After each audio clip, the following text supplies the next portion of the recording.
Good evening, ladies and gentlemen. We are here again to help you prepare for our favorite exam called Xavier Aptitude Test. We lovingly call it XAT. And this time I have brought with me the best from XLRI Jamshedpur. They come from different programs. Three of them are from our very famous program called PGDM HRM. And one of our students is from our PGDM BM program. So welcome you all to the podcast. And friends, I would request that you be with us in between. If you have any queries, questions, doubts, please feel free to raise your questions, queries, doubts. It's a live podcast, it's not a recorded one, right? So you can always throw your questions. We would love to take your questions, and our friends will try to answer your questions in their best ways, right? So before I start, I will quickly introduce myself. I am sure you have some understanding of what I do.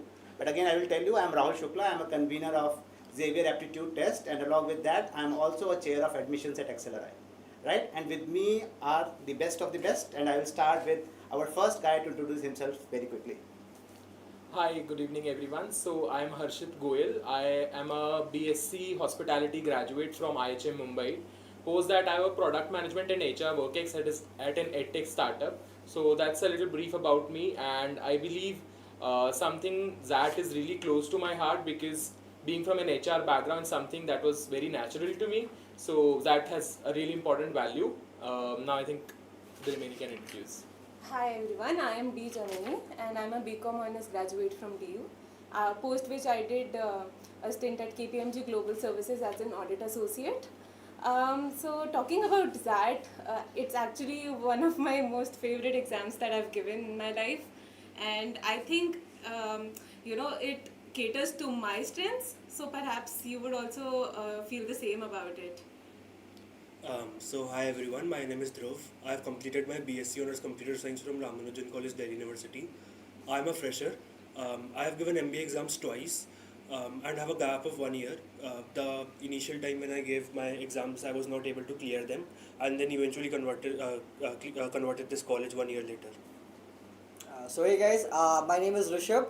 As Rahul sir said, I am a first year BM student at XLRI Jamshedpur. Before this, I had 1 year of work experience as a product manager at Krakow, which I think you guys know. And I'm an engineer from VIT Vellore.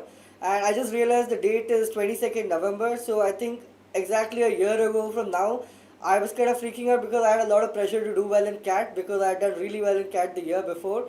So we were all in relatable situations as you guys are in. But I would say this year the situation is slightly different. I guess the exam you're talking about this year is on 30th of November.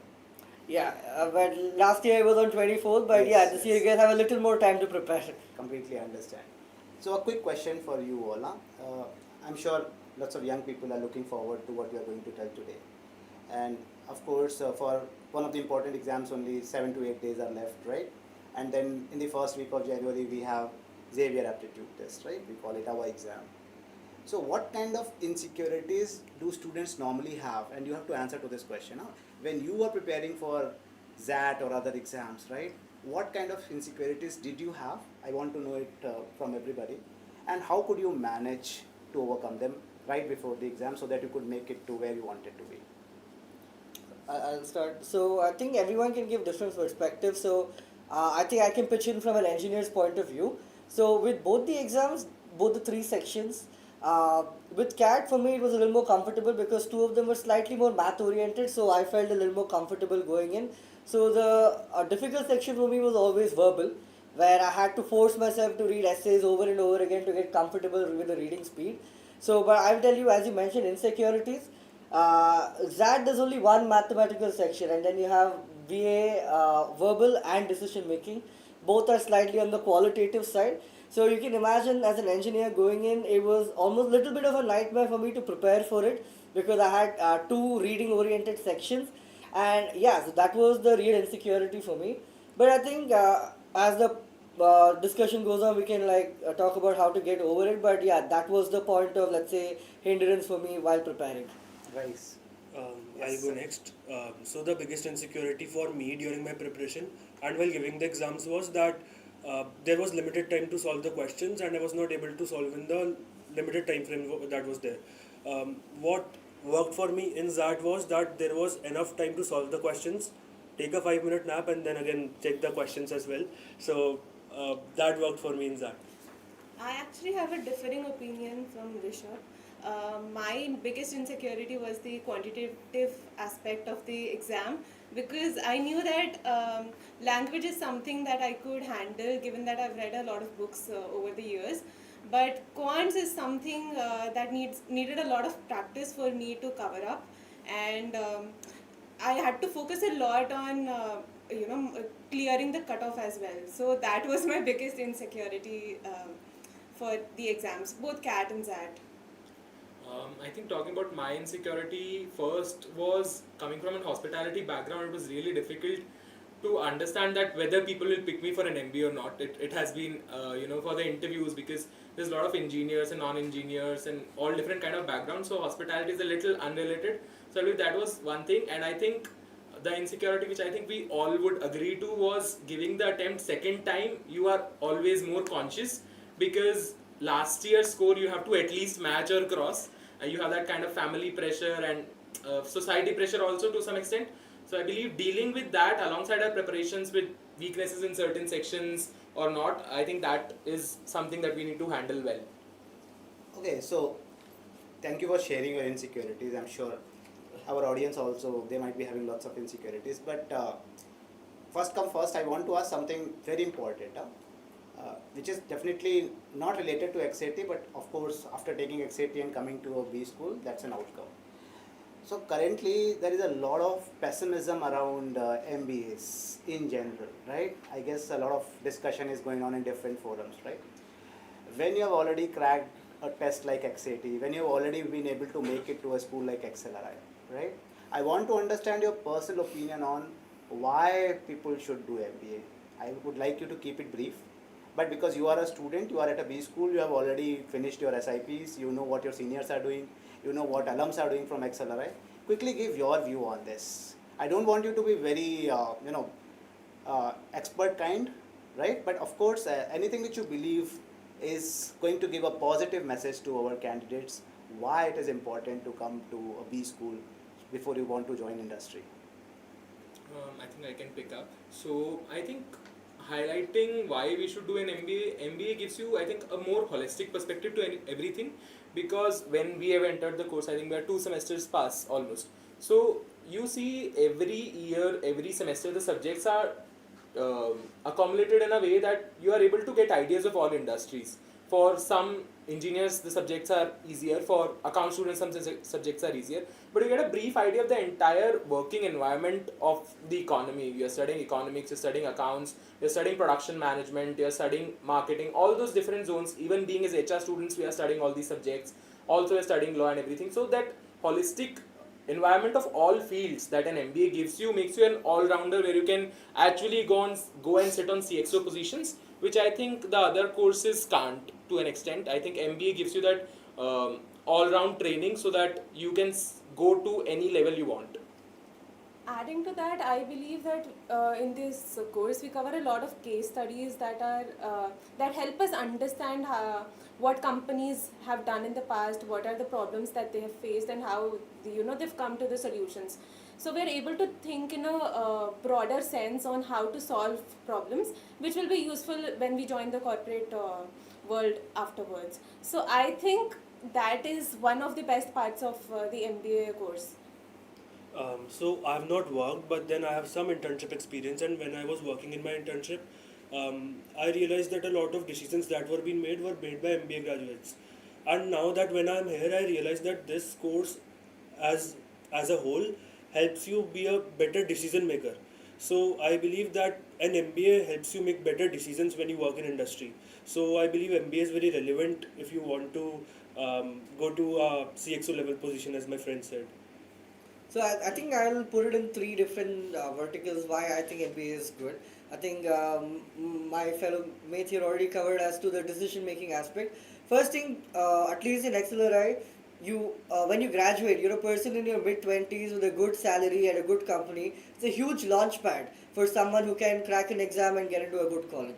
Secondly, you get the chance to be mentored by some of the country's best professors, someone like Rahul sir, who is there with us for the entire time. And third, for me, I was very clear about the fact that I wanted to, let's say, settle down in India and work in India. And the kind of network and access you get with your peers who are going to be people who are in the industry with you, right? That's something that's invaluable that you can't get anywhere else. I mean, your engineering college was good, but this is something where all of you are together and you're going to go into the workforce all at the same time. So that industry connection is almost unmatched. So I think for me, these were the three big reasons why I wanted to do an MBA. Thank you, Rishabh, for pampering my ego. Right. But if I have to take something from this discussion, I would say if you look at this cohort itself, there is somebody who is a kind of a fresher, right? There is somebody who has 2 years of work ex. There is somebody who comes from a different industry, right? Or the industry which is not related to management directly. So what we try to tell you is that MBA actually sorts your life out, right? And if you come to a B school, definitely it makes you industry ready. And of course, along with being industry ready, it helps you in networking. And on the top of it, it's a platform which can help you easily get connected with where you want to go, right? So let's move on. This is just a general question. It was a candid question to get you started, right? Now let's try to understand about our test for which we have come here, right? Xavier aptitude test, right? I'm sure you have different strengths, but give your opinion on if somebody who has, for instance, a month left, a little more than a month left, right? What would be your quick tip to that person right away that this is what you start doing, and on December 4, 2026, you will be able to do very well in XAT. I want to. I'll get started. So let's be honest, CAT is on 30th November this time, and after that your response sheet will come out. I'm telling you, how much ever you try to start studying for XAT immediately, that pressure and anxiety is going to be there. So being realistic here, you're only going to start, let's say, fully focusing on XAT once you know your CAT score, right? And I was including me last year as well. But I will tell you, the best way to not only get started preparing for XAT, but to prepare for XAT is your previous year question papers. I think XLRI has put up all the PYQs from 2012 on their website. Just download every one of them and just start solving. You don't need to take them as a mock, but take them as sections, start solving each of the questions. And this advice that I'm giving makes the most sense for a section like decision making, where you can't find it anywhere else in any other exam, right? So you need to understand the kind of values and the kind of thought process XLRI is expecting from you in that decision making section, and that you can only get from the previous year papers, right? So if you have a month left, or even if you have 6 months left, the way to get started is with your PYQs. If there's only there's only 1 month left, there's only one suggestion that I would give is that give mocks. This paper is something that is more than 2 hours long, and people are not generally accustomed to giving sitting for such long hours. But then if you keep on giving mocks, you will be accustomed to that, or as well as you will be accustomed to what kind of questions you will be having in the paper. So the only advice I will have in the last month is give mocks. So I actually agree with Rishabh that previous year questions is the way to go, especially for the section decision making, because you won't find questions that are similar to what XAT asks in other mocks. So focus on previous year question papers. But I have a differing opinion in the sense that I think you should give the mocks as a whole mock and sit for 3 hours to attempt the mock rather than giving it in sections, because then you can try out different strategies on which section you want to attempt first and which you want to reserve for later, and how much time you want to devote for each of the section, because that matters a lot in XAT, since we don't have any sectional time for each section. So focus on previous year question papers, but sit down for mocks. I think it's been reiterated enough that we need to work on the sections, we need to do the PYQs, but I think I agree that we should do them in the time, because all these OMET exams or CAT or any other MBA entrance exam, it's not just about the syllabus, because the syllabus is really generic. It's more about how you develop the strategy of attempting that exam. Like Janani iterated that, dividing the time among the sections, how will you attempt it, which section goes first, which goes last.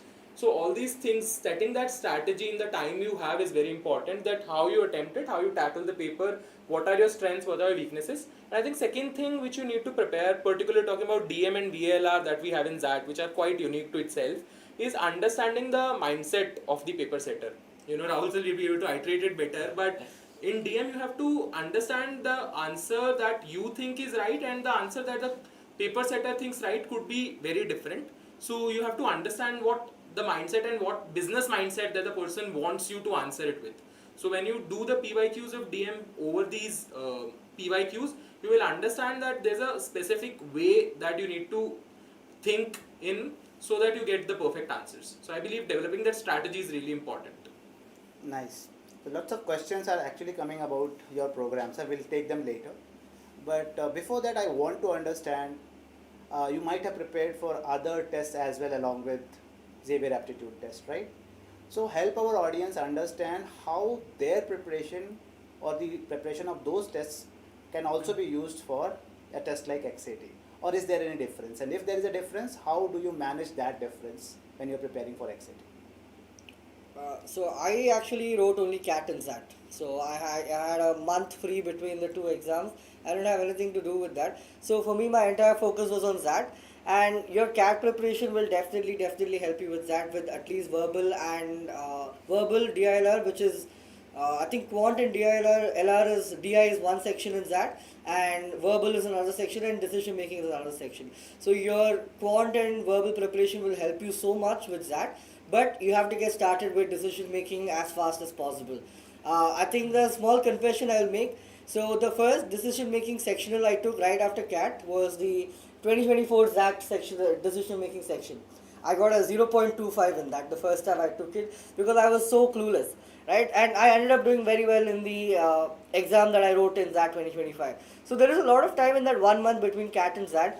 As I said, go through the PYQs, understand the mindset, and as my friend said, develop a strategy that is comfortable for you. So I gave CAT, SNAP, NMAT, XAT, and MyCAT. These are all the papers I gave. What difference I found in CAT and XAT was, I'll start with the verbal section. So the verbal section in CAT is more RC oriented, but in XAT we'll find that it's more logical. It will have poems as well, so it's based on what your inference of the question might be.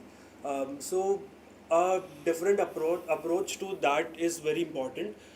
In CAT, you need to select the right questions because there is very limited time, as well as in XAT, whereas in XAT there is enough time to attempt all the questions. So I suggest that we need to tailor our strategy according to that, since we will be able to attempt all the questions there in XAT because there's enough time for that. So that is how I changed my strategy. Another section that there is decision making, and I'll be honest, I never scored a good score in any of the decision making mocks. And the only suggestion I have for this section is that attempt all the PYQs there are. There is no better source to solve DMs except for the PYQs. So I also gave almost all of the exams, CAT, XAT, NMAT and SNAP.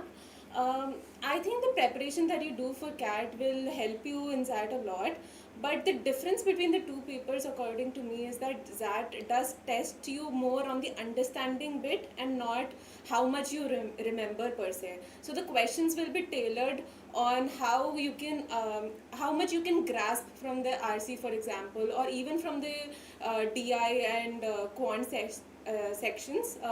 How much, what exactly is the question asking, and how you have to tackle that question is what XAT tests you upon. So clear your concepts well before appearing for XAT, and I'm sure that will help you answer most of the questions that come in XAT. I think the points have been fairly covered. For me, I think your CAT preparation helps in XAT a lot to some extent. NMET SNAP are quite on a different horizon of exams, so I won't compare because they are more of easy questions, more time based. Though CAT is also a little more time based game, but XAT somewhere gives you more time. So I think that shift in the mindset is required. Talking about the sections individually, I think VLR is more inference based, as somebody mentioned, and XAT is very notorious in terms of VLR. I believe, sir, if I have that right to say that, they'll introduce one or two things new every year. Like last year, we have a question where we had to draw inference from a comic sketch that was given to us. So I think that's the surprise that XAT brings to us. But it's very inference based, not really technical or VRC, the way we have in CAT. So that shift in mindset from a little more logical to a little more philosophy and inference based is required in XAT. QAD is more or less similar, but here you have, I think you can give a decent amount of QADI. So where in CAT we focus on selecting the right questions, here your focus should be on arranging the questions in a perfect order so you can attempt all managing your time. And DM, I think it's more of PYQ based only. That will be the best way to prepare. And talking about DM, because Rishabh just mentioned his first 2024 XAT score. XAT 2024, when I scored around 1 or 2 in DM. I don't know, it was a bad day maybe. And then maybe 6 months later, I was just preparing for XAT again. I started with 2024 as my PYQ again, and I scored 12 or 13. So I believe that day the mindset was not in right place to some reason, because maybe I was a little too overconfident about the time limit or something like that. So setting your mindset right is really important. Okay, Harshit. So Harshit is telling you all that we keep giving surprises in the question paper, right? Yeah.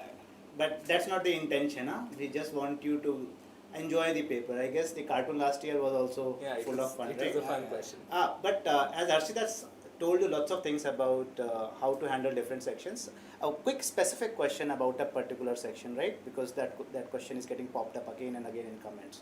There is something called quantitative aptitude and data interpretation, right?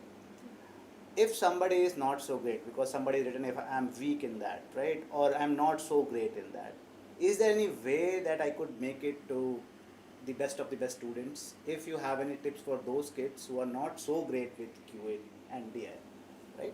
If you can quickly share a few I quick think tips. for QADI, coming from more of hotel management background, I left maths back in 12th, roughly, yes. So for QADI, I think first tip would be among the 28 questions, you have 12 questions which are more DI heavy, more calculative. I think they don't involve much of technical maths as such.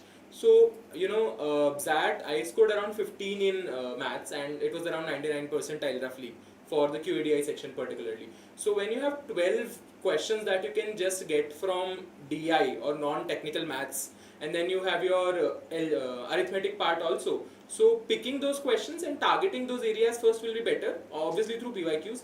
Among those 12, I don't say all 12 are doable for a person who's not very much into maths, but you can easily get around 8 questions from there, and then you can focus more on arithmetic. So start with building your strong areas and finding those questions. I think geometry is also a fair share in XAT, and geometry is, if you will practice, it's not a very difficult concept to grab. So I think geometry is something we can focus on.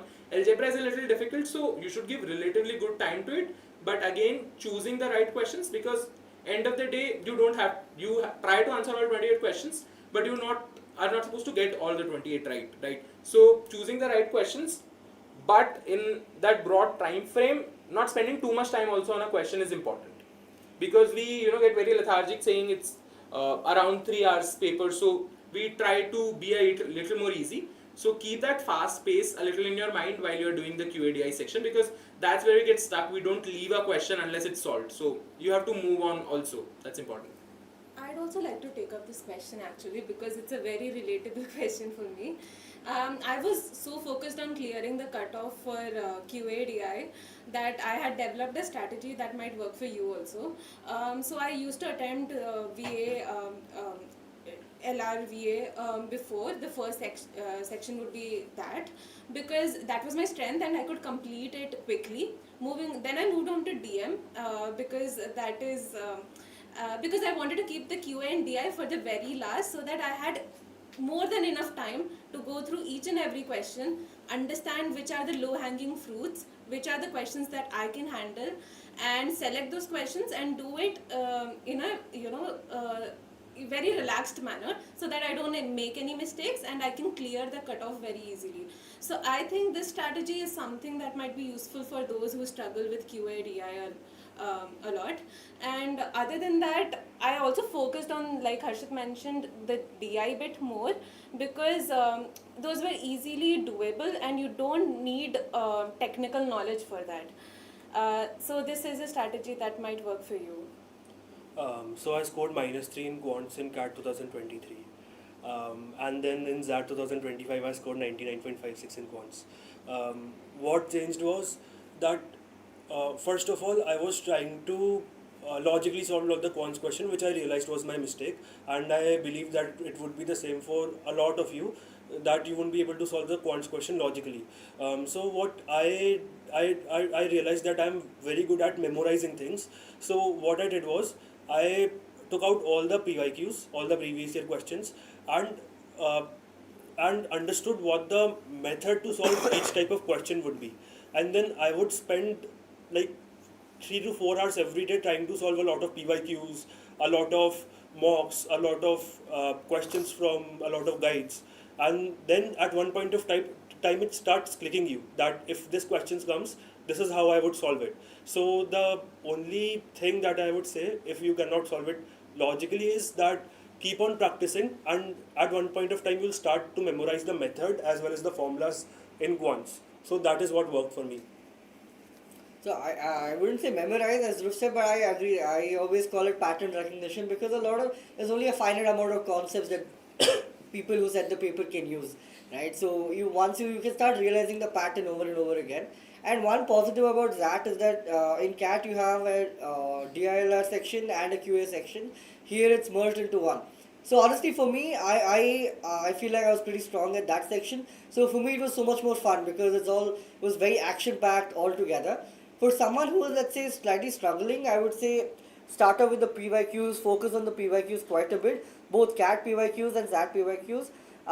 With XAT, you'll try to see that it's not as conceptually heavy as the CAT PYQs, right? It's a little more calculative. And Ramsa, correct me if I'm wrong, I think last year there was a calculator that was introduced in the XAT exam.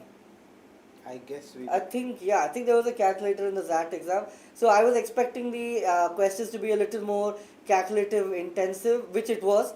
But the graphs were fun. So I think if you get comfortable with the graph, because there'll be at least one question with the graph, there's going to be one puzzle based question, there's going to be a fair amount of arithmetic questions. So once you like start gaming the exam where you figure out that there's going to be a certain set of questions from each of these topics, and you can definitely do well with a fair amount of PYQ practice. So I have not heard Rishabh when he said it is all about gaming the exam. Okay, Rishabh. So because we believe that you guys come here because of your sheer talent, but I know that you all practice a lot. And of course, I guess you have got an answer to your question as well when they told about, like Harshit started with how to break down your QT into different topics and then try to understand how to handle each topic. Of course, Janani also has a view. She says that whatever your strength is, you start with that. And then again, Dhruv and Rishabh, they told you that you have to pick patterns. And of course, when you practice, these things happen to you, right? Now, another question which is coming again in the chat is about how to bring accuracy in verbal ability and logical reasoning, right? I'm sure you all know about us. We give you cartoons, we give you poems, right? We give you abstracts from psychology, right? So how do you bring accuracy in your answers? And I'm sure because of that only you are sitting here, right? You all are high percentilers of that. So I'll start with that because verbal was not my strength, as I've told before, it was really not. And for me, every time I read, let's say 2-3 questions, I used to get bored, right? So which is something that I had to deal with CAT because there was a sectional time limit. I had to do the entire section all at once. So I started my XAT exam with verbal because that was the section I was dreading the most. And what I did was after every RC or after a set of questions or after 2-3 verbal questions, I used to go do a couple of quant questions. For me, it was like a reward for me. Like I'll do this and then I'll do a couple of quant questions. I feel a little more refreshed and I'll come back. And you have that advantage in that where you can switch between sections, right? You don't have to, let's say, get bored with one section where your accuracy goes down. You can keep changing it up, and this is where taking mocks is important because you can figure out a strategy that works for you. So for me, it was using a couple of quant questions in the middle as a breather and come back to verbal, right? That's really what helped me to maintain my accuracy in verbal. I think I got a 99.9 in the verbal sectional in that, and I think it was only because of this. I could keep my mind fresh. And with the XAT exam, it's always so fun because there's a cartoon there. There's a poem that I could not understand what it was trying to say, but I marked some answer because I had to attempt that question. Right? I got one correct, one wrong. So, it's about keeping your mind fresh, and all of you would have practiced quite a bit. You would have done all your A1 essays reading. So all of it's going to happen, but on the day of the exam, it's just about figuring out a strategy to keep your mind fresh, and that's the only way you keep your accuracy up. So one of the best advices I have got for the verbal section is that do not select the right answer, eliminate the wrong options. Because verbal section is so subjective for someone, it's very difficult to go on and select the right answer, but then it is very easy to eliminate the wrong answers and then end up on the right answer. So that is what I used for the verbal section, except for one thing that really was really big of a difficulty for me, which was the poems. So my strategy for poems was that I would think about multiple perspectives of how different people would perceive the poem to be and what their conclusion of the poem would be. And then, if any of the options would match any of the perspectives, I would mark that. So that was my strategy for VALR. And that is why Dhruv is sitting here, because in HR you need to know people's perspective, right? And that's why poems are there in XAT. Yes, Janani, please. Honestly, I felt that I was good at VALR, but the mocks really tested that. But you know, at a certain point of time, I just stopped. Analyzing everything and started enjoying reading those passages, because they are very enjoyable passages. So try to understand what is the passage trying to say, what is the meaning of the entire passage, and that's what the questions are based upon, honestly. So once you get the gist of the passage, you will be able to understand, this is the question and this should be the answer, and after that it's easy. So but it does really test your abilities a lot. But try to read a lot of philosophical passages, because I feel like a lot of passages in XAT are philosophy based. So good luck with that. I think VLR was never my strength as such. I struggled with a lot in it in CAT, my previous AT attempt also, scoring as low as maybe 79 percentile once in CAT. So VLR was never my strength, but I think my strategy is also very similar to that's what Dhruv said. You have to start eliminating the wrong options. That really works. And when you are eliminating the options, you will see that some options are eliminated just because of use of some heavy words like several, most. The words that make the question so heavy, make the statement so bold, that much amount of boldness is not there in the paragraph. So identifying them and then deleting those options is something that will help. And again, it's more philosophy and inference based as compared to CAT. So you need to get that perspective right, what the author is trying to say, what is his mindset. That obviously comes from practice, and I would say practice PYQs rather than reading articles.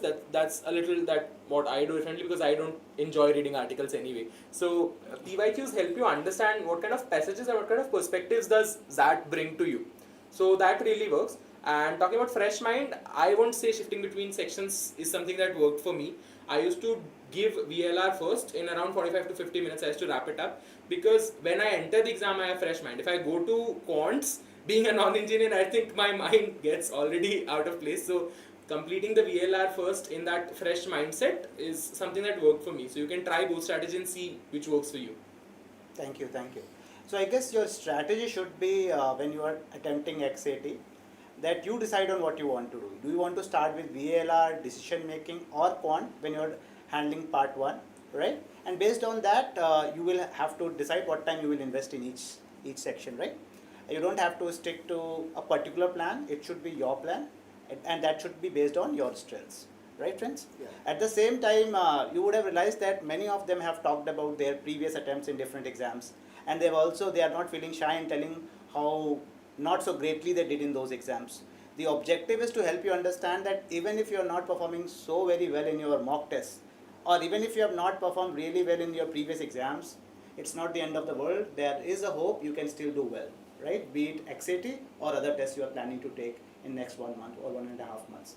Now coming back to another important question which has come in our chat, and that question is about the strategy in attempting your questions. For instance, if you take XAT, for every wrong question there is a negative marking, and on the top of it, if you leave more than 7 questions, again there is a negative marking, right? So did you guys have any strategy to stay away from negative marking, or you just ignored it because you were sure about what you were doing? I think we have negative on an attempt of 8, if I'm not right. Yeah. I think JAT is changing it this year. Is it, sir? No, not at all. So, sir missed it. Anyway, so I think I, being a CBSE student from childhood, I was very adamant on not skipping questions, and I think that has that particular negative element also, so that it sees that you are attempting all questions and it's able to test you on each of those concepts. So for me, I think attempting more was a little important. But again, that 8 questions time frame is important for you to understand there's some things that are to be left in mid because they eat your time also. For example, for people like us who are a little back in maybe cons, leaving those difficult algebra questions to actually give that time to some more arithmetic questions was important. So understanding where it is really a necessity to leave is important. For example, in your VLR section, if this one RC you're not able to at all relate to, or for example you're not able to get an idea about the poem, what actually it is trying to say, then skipping that is more important than playing on it negative. And if you think you have a brief idea, then I think taking that risk of attempting is also very important. I think it actually depends on the section that you are attempting. If it's your strength, you have that strength in that section, I think you should go for more attempts ideally, because that is where you want to maximize your score. If it's a section that's weak, for example, for me it was DI and QA, I focused on accuracy and I did not take risks because, like I said, I wanted to clear the cutoff. So honestly, it depends on the section. But with DM particularly, my strategy was to attempt most of the questions, because that is how you are sure that you are able to clear the cutoff, in my opinion. Because sometimes you might end up thinking differently than what the question is asking. In that case, you need a backup, and that's about it. So as Janani said, I had a different strategy for different sections, and while attempting the XAT paper in the exam hall, I had this eerie thought that if there are 20 questions left and there is a positive of 1 marks and a negative of 0.25 marks, and if I even select 10 of the options and 2 of them get correct, I am on my scores remain the same. So I went on and attempted all the options in DM. However, when I talk about QA/DI, I did not go on and do this because in DM I was sure of clearing the sectional cutoff. Maybe in QA/DI I was not sure of clearing the sectional cutoff, so I did not go on and take on this risk in QA/DI. So depending upon what your strength is, you can decide if you want to take that risk or not.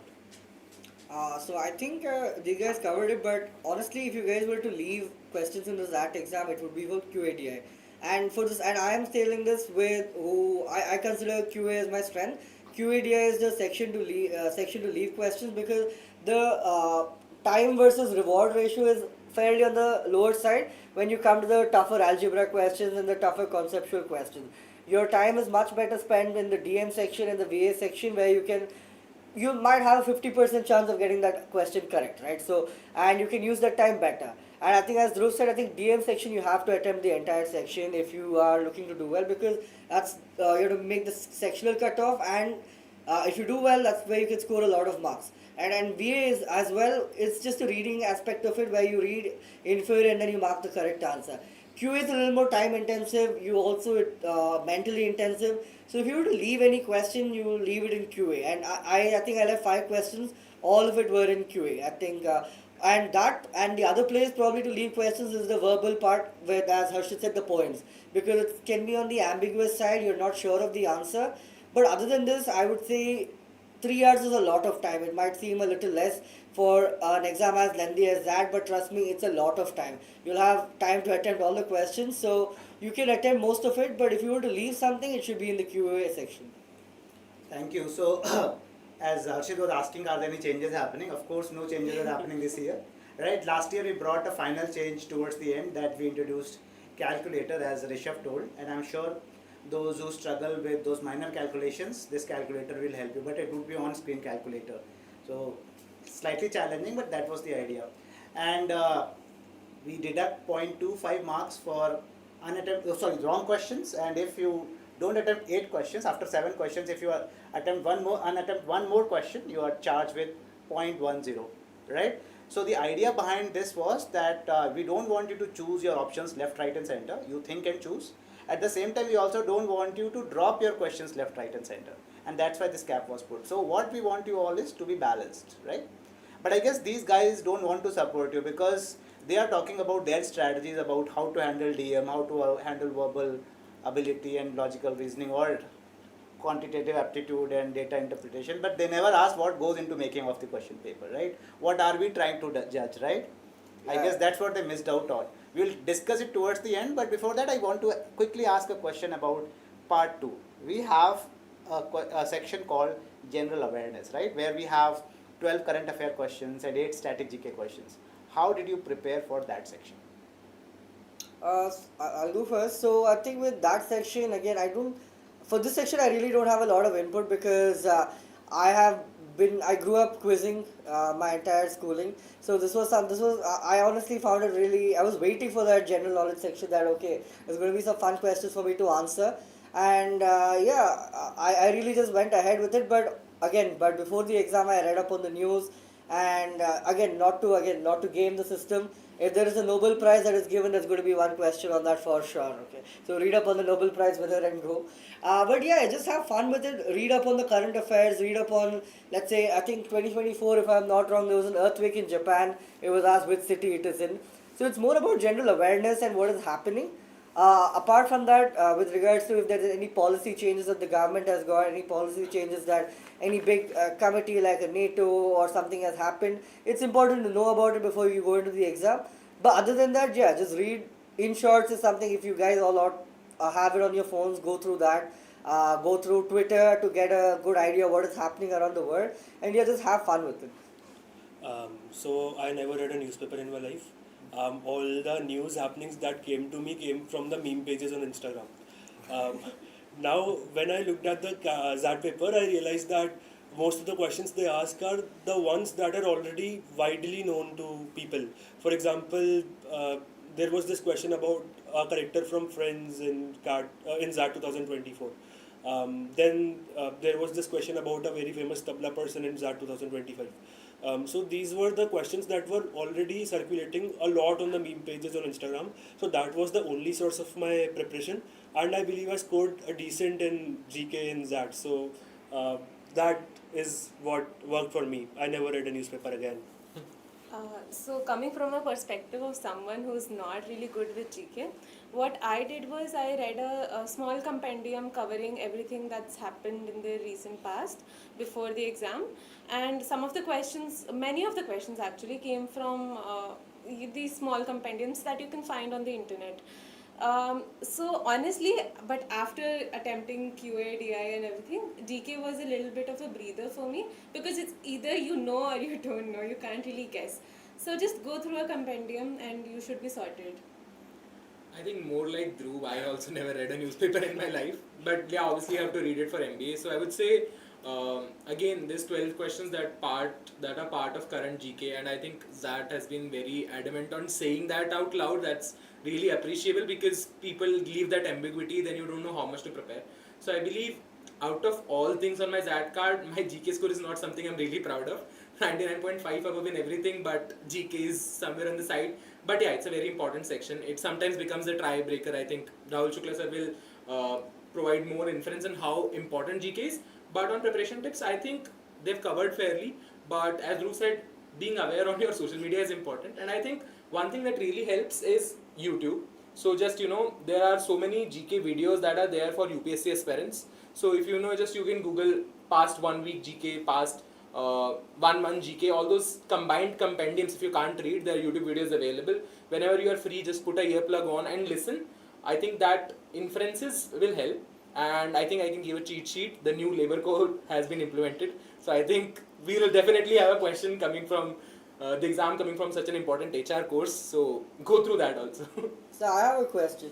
So I think Harshit told something about tiebreaker. Why does that have a GK section and where is it used? Okay, so before I answer the question, let me talk about what Harshit told you guys. If he has told you a question, it is definitely not coming. Right. So when you talk about general knowledge, right, people believe that it is not counted. Of course, it is not used in your XAT percentile, right? But when you are selected, this particular score is exclusively used for XLRI, right? So when you through the processes of group discussion, personal interviews, and we create your final merit list. In that we add this score to understand where you finally stand, and therefore you are very right when you are saying it is used for tiebreaker. Yes. Right.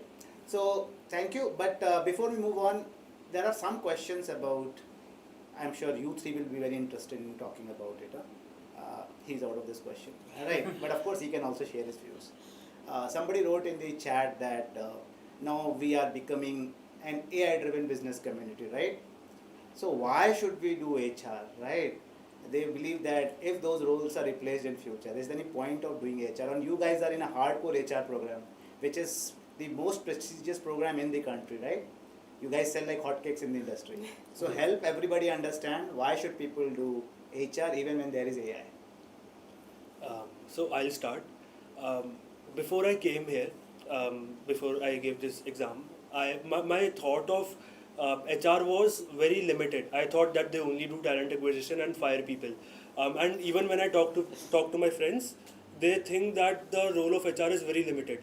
But I would like to say that HR has a very broad scope, except that when we talk about industrial relations that a lot of people are not aware of, HR works in the factory and manages all the workers that I never believe AI would be able to do.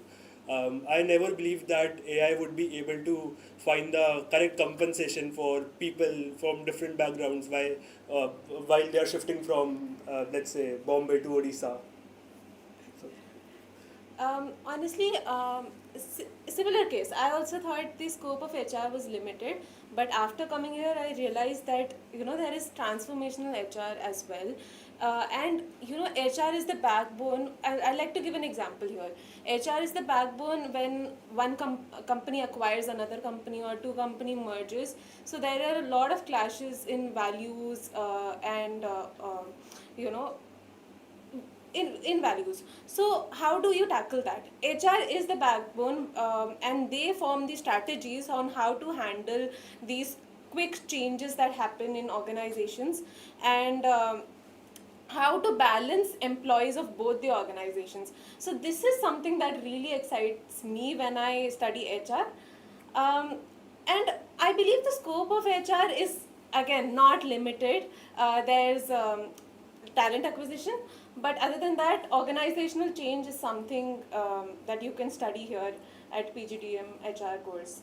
I think for me, defining this is a little easier because coming from product management and HR background for around 20 months at an edtech startup, I think I've seen HR to its core. And I believe this AI overtaking HR can be said AI taking over talent acquisition. That will be a fair statement to say.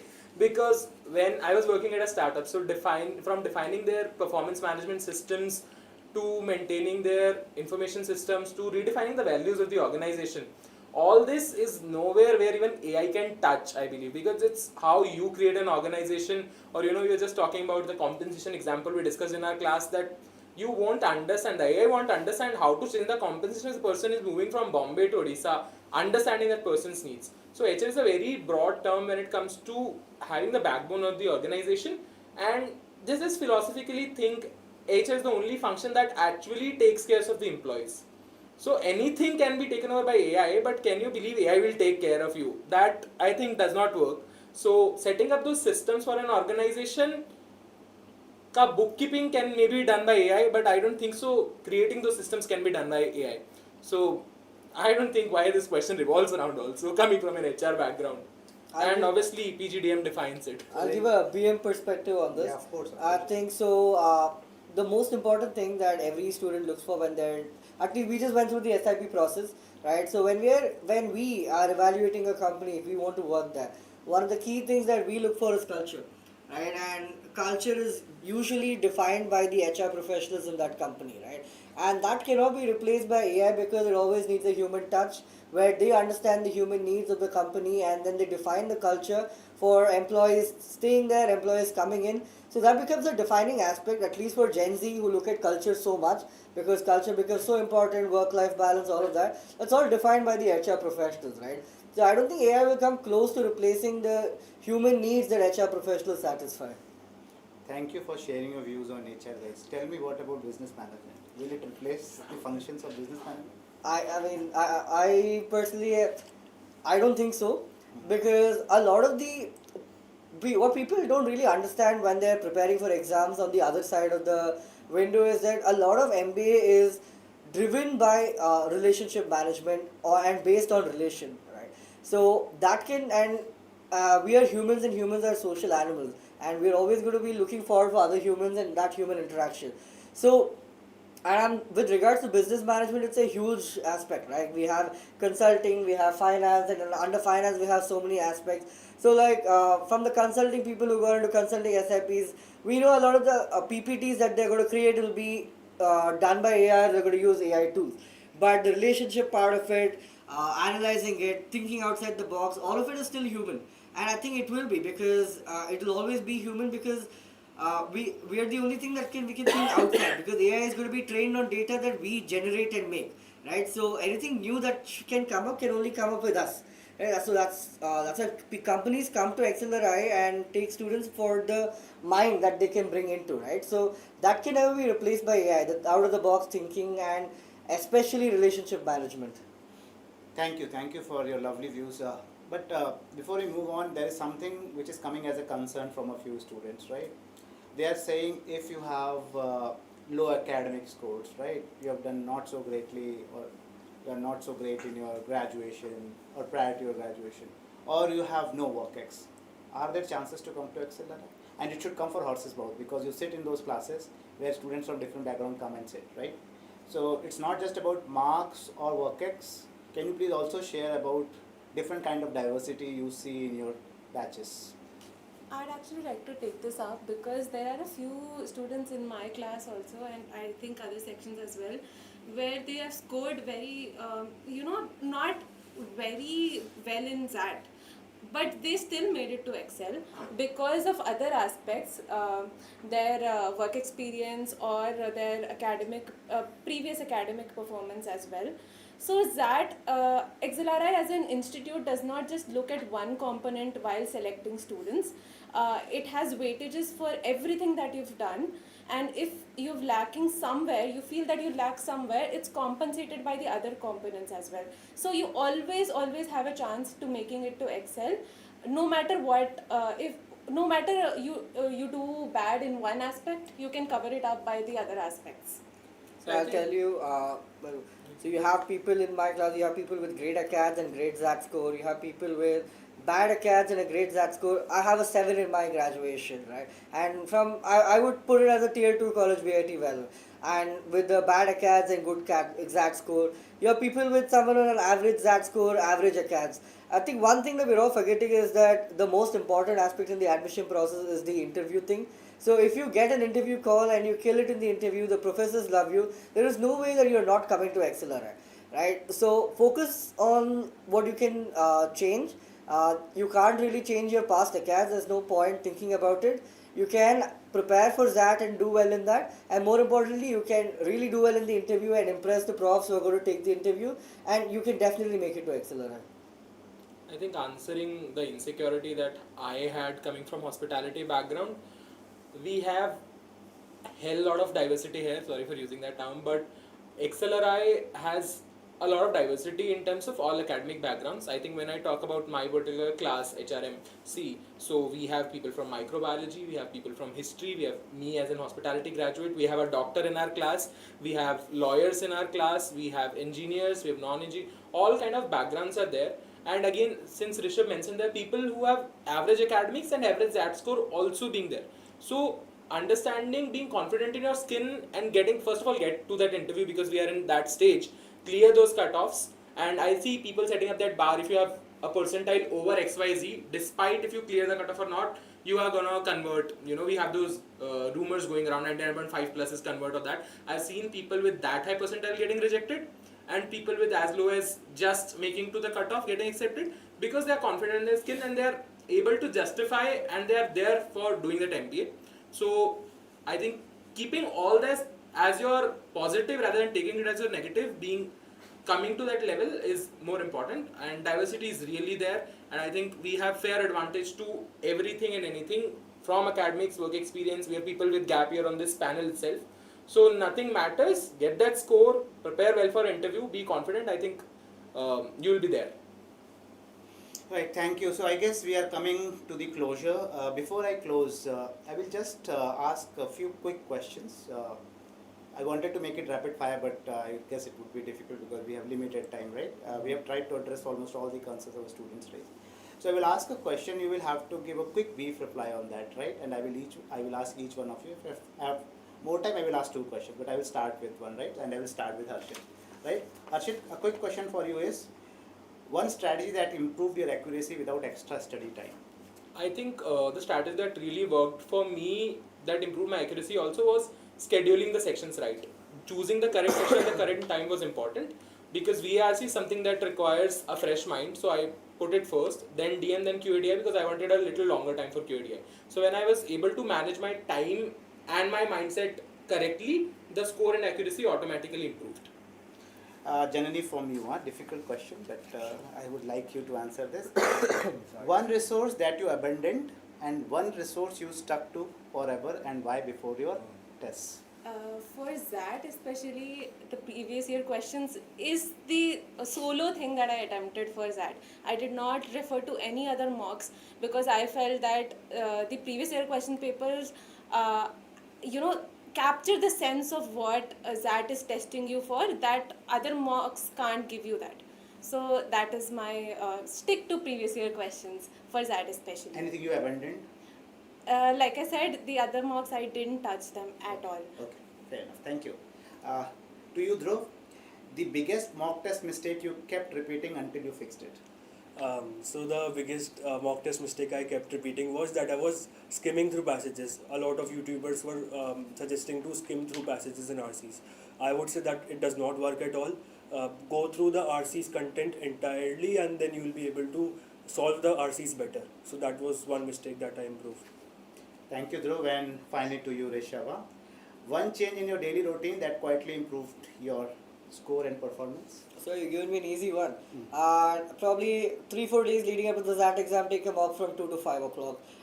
Set in your bodily clock for that time. So you need to make sure that your peak performance from 2 to 5, and that'll just happen if you just take a mock at 2 to 5 3 days before XAT exam. Just set yourself, set your mind, and you'll be fine on the exam day. So that's very important. You should actually align your circadian rhythm with the time when we conduct our test, right? So I guess this particular discussion was fruitful, it was useful, and also it provided you enough understanding of how to attempt that and other exams. So thank you very much for joining, and thank you to you all for coming here and talking to us. They are the best of the best. You can pick whatever you want from what they do, but of course you should maintain your originality when you take this. Thank you.